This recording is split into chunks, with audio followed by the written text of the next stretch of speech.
Isabella, thank you so much for joining our show today.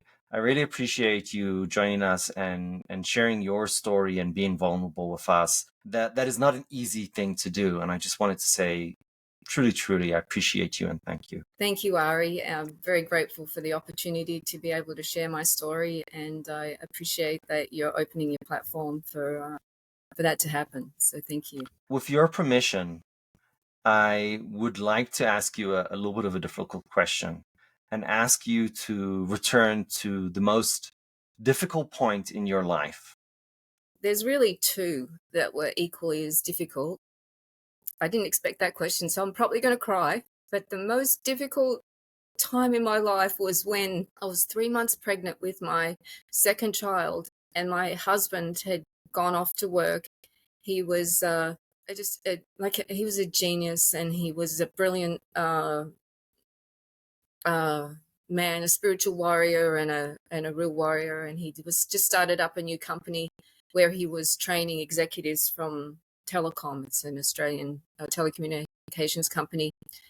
And he went to work, and I got a call at 10 o'clock in the morning. Oh, sorry, not a call. I got a knock on the door at 10 o'clock in the morning, and it was the local policeman and a neighbor, and they came to tell me that he'd been found dead in his car.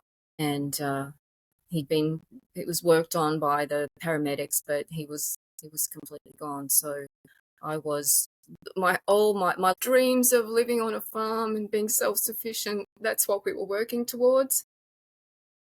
And of course, dreams of a family and all that just went in that moment. And I had to sell the farm and find a reason for living, which took a long time. And then I had to find a new home and create my life anew. That was the worst moment in my life up until that point. First of all, let me just send you a virtual hug here. That's an incredibly difficult thing to go through. Well, Go I've ahead. also lost a child too, so um, speaking from experience, they were both just. I just didn't want to even. I Horrific. didn't want to live after either of those situations. I didn't want to take another breath, and yeah. I can hardly imagine how you could pull yourself out from that. Well, the only reason I didn't take myself out was because in the first situation when my husband passed, I had a child and I was 3 months pregnant. So I didn't feel like I had the right to just exit. And then when my son was murdered, I had two other children, and I didn't feel like I could inflict any more pain on them by taking myself out. So that was the only reason I stayed, was because I had children. Otherwise, I would have killed myself, and being very happy to do so. And so what it really looked like was just hell. I remember when my son passed, I didn't even like leave the bedroom for months. I went from breath to breath. And then when my husband passed, I just traveled around. I stayed with friends. Nowhere felt like home. I didn't really know what to do, or how to like refocus my life again. It took years. Both of those situations have taken years of work. I have been to see um, therapists, and got advice from other people on how to cope. But really, it was just me in pulling on something inside myself that connected me back to life again. But it took a long time, and it's still a work in progress. There's I don't think that the whole idea of closure is just absolute bullshit. Like, nothing really closes. It's just, I saw a cartoon, and it was like the grief stays, but I kind of get bigger in my understanding of life, and my consciousness expands. So the grief's still there, and all the the rage and the anger. It's not so strong now, but it's, as you can see, just talking about it, it brings it all straight back up again. Appreciate you here being vulnerable and sharing your story. At Thank what you. stage did you see or start to see the light and understand that you have a new mission, a new journey? That's something that's happened more in recent years. Really, it's taken a long time to like, return to myself after my children were murdered or left or whatever. So it took years just find out who am I now. Now that I've, I'm no longer living in the land of my birth. I'm no longer a wife. I'm no longer a mother, or but who am I? So it was in Escape. I was another spoiler alert. I ended up in part of that recovery journey. I was so vulnerable and messed up. I ended up in a cult and really got messed up. I continued like really got mind fucked in the cult. And so once I got free and clear of that trap, mind prison, then I could find out who I am and what am I doing here now. So that started to happen once I came to Hawaii and spent a lot of time in nature, just quiet in the ocean, with the trees and the wind, and nature really has healed me a lot. So I no longer suffer. I still can feel the emotions of the pain and grief, but I'm not suffering all the time, because I used to suffer all the time and felt like such a victim. But it's been years of, like I said, spending time in nature. And I live by myself now, so it's very quiet, and there's just me and nature really. So now I can see myself, feel myself, and know myself, and feel that I've got wisdom to share from what I've been through. Appreciate About that. how to move through agony and pain, and realize that there is light at the end of the tunnel. I deeply, deeply appreciate that, and it's wonderful to hear that you are finding an area of peace in your life. May I ask your permission? You mentioned two horrifying things. One, you're in a cult, and the other that you lost your children. Would you feel comfortable with sharing those stories with the audience? Yes. After my husband died, like I said, I was a mess. I didn't really know what to do, where to go, or whatever. And so I was really looking for guidance. We'd started our spiritual. He was already on a spiritual path. I was raised an atheist. I had a lot of like disdain for religions and God and all that. But together we worked through those issues. We meditated together. We did tantra together, and it was my eyes and all my senses were open to there being more to life than just what's perceivable through the five ordinary senses. So I was looking for guidance. I was looking for a spiritual teacher. I spent some time in India, so I understood the guru disciple relationship.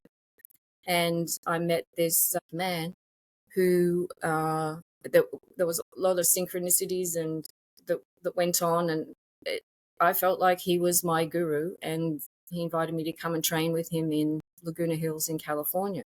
So I did that, and it was a very strange relationship, because there was the guru disciple relationship, but there was also this other part of the relationship, and we ended up getting married. And while I thought that I was in the ashram with my guru, it turned out, I found out years later, like 8 years later, that I was actually in a cult, and he was the cult leader. So I was living in this cult. It was we lived in a normal home on a cul-de-sac, and there were other homes of the other cult members, and they would come and clean, and we'd do activities together, and it was a cult. So it had all the hallmarks of a cult, a high control group, where we were given names, and our time was accounted for, and had to be focused on the cult leader and what he wanted us to do. And I got pregnant. We had sex one time. I got pregnant, and so by that time I had 3 children. And he has a narcissistic personality disorder. He's still operating. He's an extremely dangerous predator. He's a pedophile, and he's a rapist. Not of me. I was in a celibate marriage for 8 years, but he wasn't. He was grooming the boys and the men in the cult, as well as having sex with randoms and all that time. So my son came home from school one day, and he was upset, and I suggested he didn't want to talk. So I said, "Why don't you go to bed and we'll talk about it in the morning?" And in the morning he was gone, and I knew something was wrong. And by the end of the day, we reported him missing to the police. And then the next day, the cult leader sent his assistant out to look for my son in the woods behind our house, and he found him with a knife wound to his neck and with the kitchen knife beside him. The cult leader spun the whole thing that my son had taken his own life because he found out he was gay, and he knew that would be unacceptable to me. That was my fault. I was the one that caused him to take his life. And also, I hadn't given him the life that he wanted because I hadn't been a very obedient disciple. I was very resistant. There was just so much hypocrisy and double standards. So he blamed me for my son's death. And it wasn't until years later, and speaking with some of the boys who were there was a cult also based in Melbourne, and there were two young boys in that cult, and they'd been groomed from the time they came into the cult. They were told they were gay. If they only just admitted they were gay, all their issues would be solved. And I just realized that that's what was happening with my son, and he was murdered to prevent the cult leader being exposed as a pedophile, a rapist, a groomer, and a con man. So after that, I still didn't leave the cults. Just after that, still didn't even know I was in a cult, and I went to see this man who'd been the cult counselor. So in addition to having sessions with the cult leader, these healing sessions, and we had to go and see a kinesiologist and a psychologist as well, which I never did. But I went to see him after my son was murdered, and I walked in the door, and he said, "I knew you'd come and see me.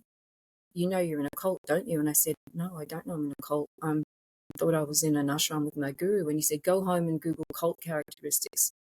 So I did that, and sure enough, it was a charismatic leader who's the arbitrator of truth, uses brainwashing, gaslighting, love bombing, hate bombing, all check, check, check, check.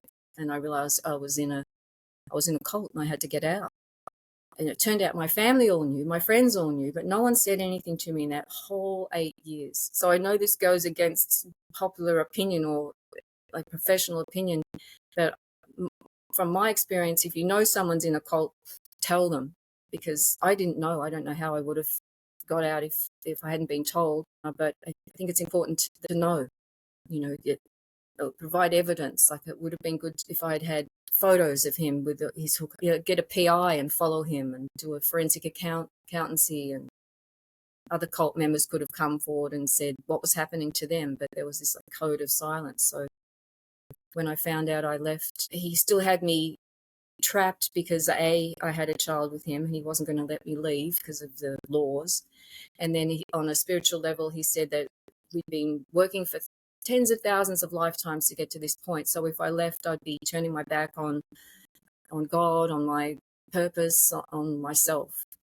So I'm pretty sure now, when I look back, I think he let me go because he knew that if he didn't, he would have another death on his hands, because I was in hell and I didn't know how to get out. And then came to Kauai, and then because of the mind fuckery that he did on all my kids, like, he turned them against me.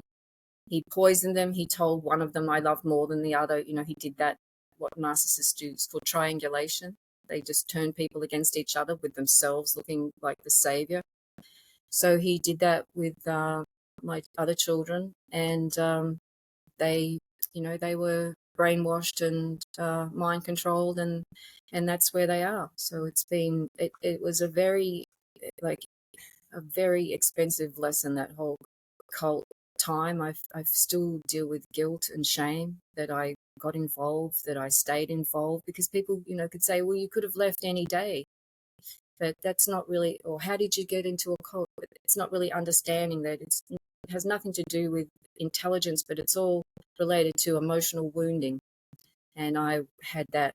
I was extremely wounded and very vulnerable, and a prime candidate for a cult leader. What advice would you give to young people who might find themselves in a dangerous situation they don't even know it? What would you educate them on? Be careful if you see these signs. Yeah, be careful if you see, or you're with people who want to tell you what to do and how to do it and what to think and what to believe, and then they'll tell you that they know you better than yourself, or just be careful of people who want to control you in any way, whether it's physically, emotionally, sexually, financially. And I think that a lot of young people are, well, we are really vulnerable to influence from people who set themselves up as authority figures. So it's what's most important is, well, for me, my wounding was that I didn't love myself. I had a self-love deficit disorder, and that just made me completely vulnerable to coming under the control of someone else. So my advice would be to love yourself, respect yourself, take care of yourself, trust your intuition, and stay like really strong within yourself, and not be swayed around by it. And it's so easy to happen because it can happen online, can happen, offline. So it requires vigilance and diligence to really be analyzing every situation. And then if there are red flags, then just run, because it's much easier to get out at that point than go along, for a certain period of time, and then then it's much more complex to get out. So that's what I'd say. Trust yourself and listen to your intuition. And if it feels wrong, it probably is a wrong relationship or situation. And I can't hear you. You decided as part of your journey to write a book. Why is that? What made you come to that decision? Okay, I'll just tell you exactly what happened. I was lying underneath a coconut tree, enjoying that moment. And I thought about how important it was to be on the earth, connected to the earth and receiving the energy of the earth. And I thought, oh, maybe I'll, write about being grounded, because I hadn't been wearing shoes for a while, so I was really connected to the earth, and I knew it was really benefiting me. I could feel how much more vitalized I felt, and healthy, energized, strong, all those sorts of things. So I started writing about grounding, which is being directly connected to the earth, skin to earth, like our ancestors were. And there's a documentary called Earthing on YouTube, which everyone should watch. It's like scientific proof of how we do need to be connected to the earth to be rebalanced electromagnetically and physiologically and psychologically. And then from that, I just kept writing and writing. And what happened was that I was understanding there are so many natural medicines that people don't really know about, or they've forgotten about, or they think that they're too easy or simple to be effective. But they're really important. They're essential. You don't even hear many doctors or even like natural medicine doctors talking about the importance of being directly connected to the earth, spending time in nature, or being out in sunlight.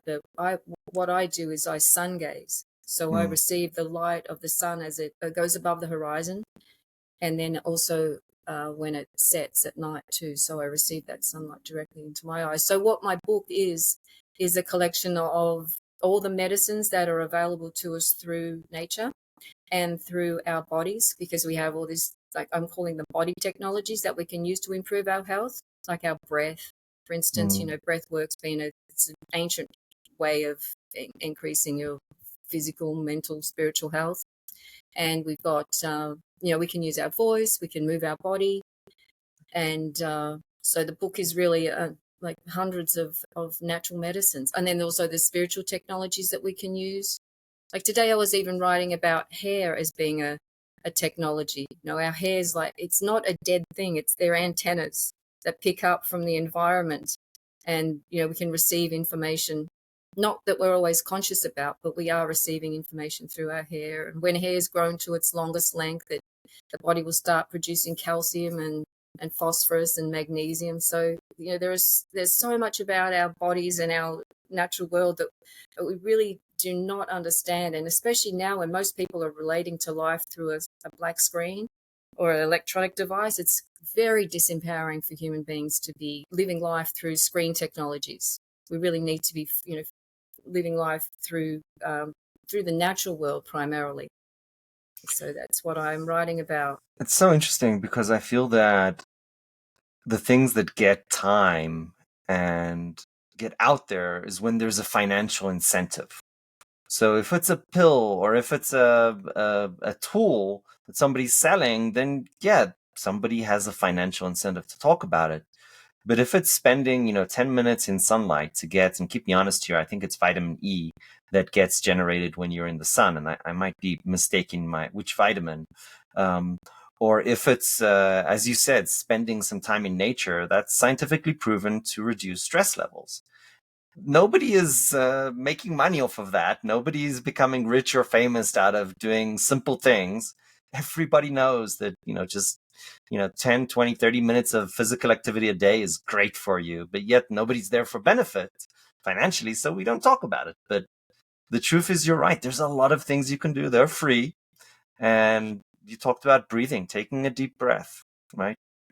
That will reduce stress levels, and that will help you in so many different ways. It's really interesting. I think that's wonderful. That's true. I hadn't made that connection, which is so obvious, but that's true, because what the medicines I write about are all free, and they're all safe, and they're all effective, and they can be used in conjunction, most of them anyway. And you're right. That's the reason that they're not being popularized, because they can't be sold. Right. But they are the most powerful medicines that are available to us. I think we as human beings are also very susceptible to silver bullets, right? We're looking for this miracle, it was the snake oil back in the day, the cure all that, oh, you swallow this and you'll be fine. That seems to be like something that we just want, right? Even if it doesn't exist. And it looks like we've actually invented one of these miracle cures with the what was it, Ozempic, or one of these weight cures. I said there will never be a pill that will reduce your weight. Turns out that they figured even that.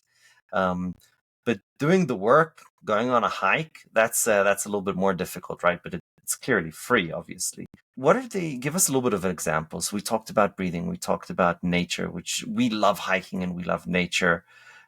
What else can people do? Keep their families and themselves healthy and safe. What are the practices and advice that you would give? Body will respond in an inflammatory way when it receives anything that's unnatural. And inflammation is like the root cause of a whole lot of chronic conditions.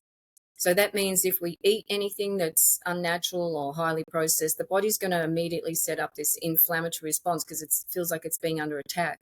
So it's really important to eat foods that are as close as possible to what they were when they were growing on the earth, and organic, fresh as possible, locally grown if possible, and just as natural as possible.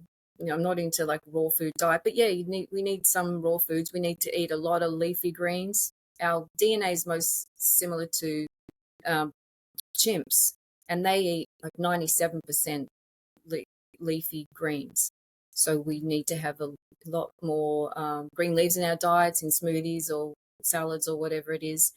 And then fruits and vegetables are not only sources of nutrition and structured water, which is another thing to talk about, is water, but they're also the source of biophotons, or biophotonic light. And we need light, and we do produce light, so we can eat fruits and vegetables that'll give us that biophotonic energy, so the body can then optimize itself. And then living foods are really important to eat too, because of the energies that's in them. So I sprouts, and then that energy that's in the sprout, I then take into my body, and that gets used. I don't know exactly how, but the body certainly optimizes my health from eating those sprouts. That's something simple that everyone can do. There's And then, there's something divine.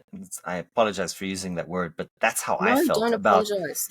It's But my it's favorite kind word. of it's a weird word to use, because I felt that gardening, right, growing something from a seed, I just felt that whole process was really magical, is how I felt about it. So there's something wonderful about even just gardening and growing things. It's a we all should be doing it to some degree, whether it's, like I said, sprouts or a pot of herbs or whatever. It's a really important practice for us. We're human beings. We really are. We have these animal bodies, but we're also it would naturally be growing food for ourselves and our families. So being in the garden that's such a good medicine. It's really important medicine. And take kids out in the garden, and teach them about, watching the cycles of the plants. It's all really important. It helps the body, like the nervous system calms down.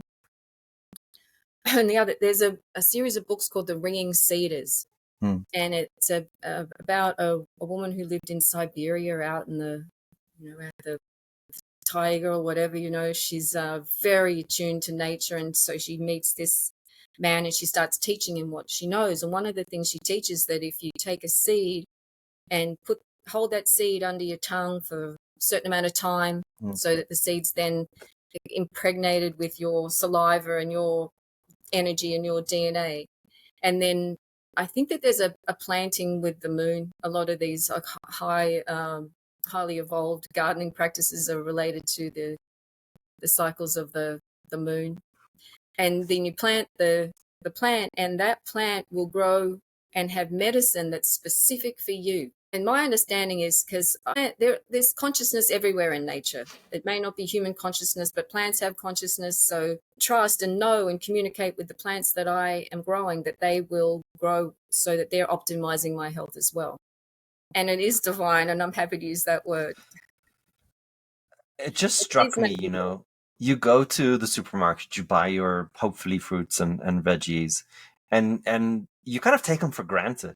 But that process of I got a hydroponic kit and I grew some from seed. And that process, it was transformative because my kids wouldn't eat fruit and vegetables. Fruit, yes, vegetables less, especially greens. So I said, okay, I'm gonna grow some leafy greens from seeds. And I did this thing where my daughter and sons, they named the seeds. And then they grew and every morning they would run down, they would check what's happening. And it was this like just talking about it, it's crazy. I'm saying I have goosebumps from a seed growing, but it was magical when we saw them sprout. And then they kind of grew and they get bigger and bigger and bigger, and then you eat them. And I was before that, and I'm ashamed to say it, but I was shouting at my kids, eat your fucking salad. And it was this argument with them, because we know that fruit and vegetables healthy and you got to do it, it's part of being healthy. And but they wouldn't do it, right? They're kids. And I was just fighting that, and I felt bad, like being angry at my kids to force them to do something which is good for them. After we grew our own stuff and went through that experience, they started eating salad. I even remember that I had this tomato tree. Tomatoes are difficult to grow. I couldn't master that. But Emma, my daughter, she jumped up and she took a leaf of tomato. And I'm like, "Ugh." I'm like, you can't eat that. And my wife, smartass as she is, Googles and was like, no, you can eat tomato leaves. And she's like, oh.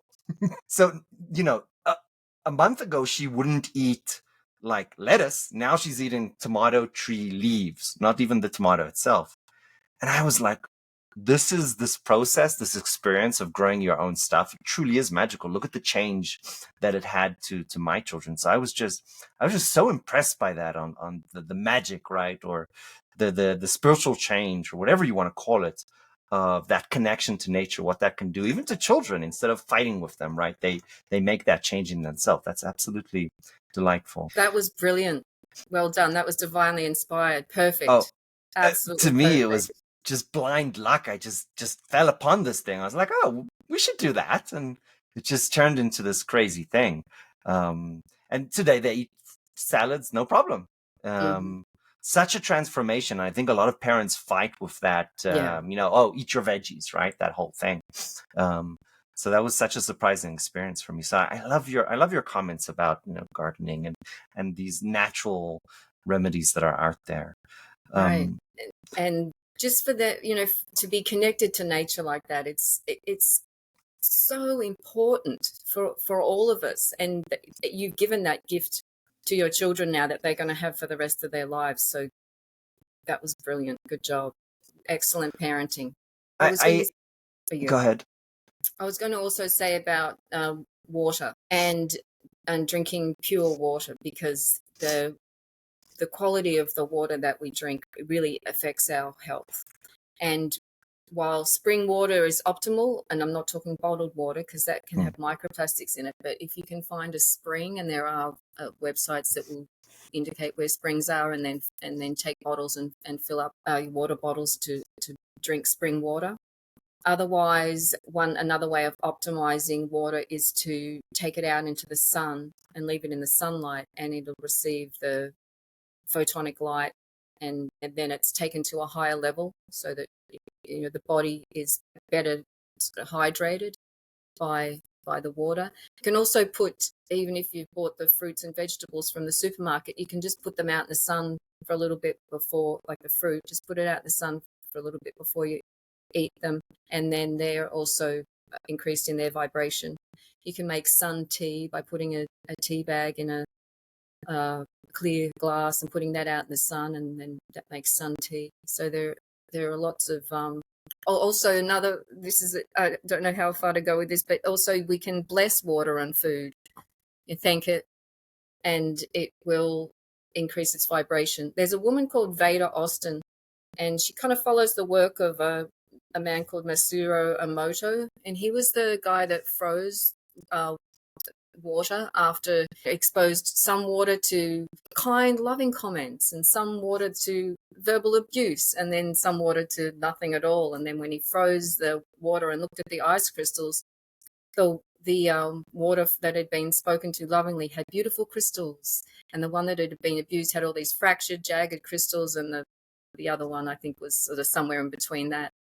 And then what Veda Austin has done, she actually, like, sleeps with water next to her, and she has recorded in the ice that then gets frozen after, in the morning, she'll freeze it and then look at the ice, and the water has recorded something from her dream, like she dreamt of a ship, and in the water so you can see the ship. She's repeated this over and over and over again, and she's come to the understanding that water has consciousness. So, and the same with like food and plants and trees and all that. So we can actually foster relationships with a lot of other intelligences than we're led to believe, and that has benefits for us too. It's interesting. I mean, there's this border of the stuff that science hasn't figured out yet, and that's the stuff that I kind of call spiritual or magic. We don't really understand it yet, but science isn't in the art, in the job of saying, oh, that's wrong.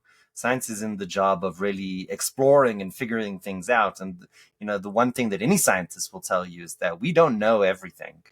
And one of my favorite sayings is that magic, or call it whatever you want. I don't want to be insulting by using that word magic, but the divine or magic or the miracles in this world, it's just science we don't understand yet, is the way I love to look at it. But it's real. It's and to tap into that other world, that's when life becomes extraordinary.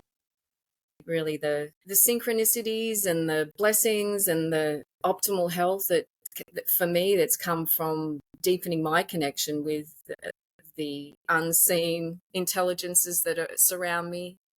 It's really, it's extraordinary, and it's magical. And I know people like shy away from that, and they don't want to really talk about that, the unseen world or non-physical entities and all that, but they're real, and they're not all good, but it's a part of life that, for me, it's the biggest part. I appreciate that. Thank you, Isabella. Absolute delight to have you today. I appreciate you sharing your journey and what you've learned on the way. I have a very difficult question I would like to wrap up with. If you had to go back to 20-year-old Isabella, what would you tell her? Love yourself. Love yourself. Trust yourself. Follow your heart, and don't get into that cult. Appreciate that. Don't do it. It's not going to end well. And also enjoy life as much as possible, especially the simple things. It's not necessary. I used to think that I had this big purpose, and had to fulfill some dreams or whatever. But I really enjoy living simply and enjoying the sunrise and watching birds fly over and growing things in the garden and spending just time with friends. So yeah, enjoy the simple things in life. That's amazing. I couldn't agree with you more. The biggest joys in life are the smallest ones. I find that I'm learning and relearning that lesson all the time. I have three small kids, and sometimes the simplest thing is seeing my little smallest 5-year-old monster smile is the most amazing thing in the world. Isabella, thank you so much. I really appreciate you joining us today. Oh, thank you, Ari. Thank you for some of your questions were surprising and somewhat challenging, but I appreciate the opportunity to share my experiences and what I've learned. And I hope that's a benefit to your listeners. And appreciate also what you're doing to provide a platform for people to tell their stories so that, wisdom can be passed on, and hopefully we can all learn from each other. Absolutely. I have one more ask to you for you to share the name of your book, and we'll also put it in the comment section. And with that, we'll wrap up. This is my book. This is called Putting on the Armor of God, a survival handbook for the Great Awakening in New Earth. And I have another one coming out in a couple of months called New Human of New Earth. And that will be available on Amazon and also through my website, which is www.feelingbetternaturally.love. And I have a YouTube channel, Feeling Better Naturally, and a Substack under the same name. Isabella, thank you so much. I appreciate you. Thank you.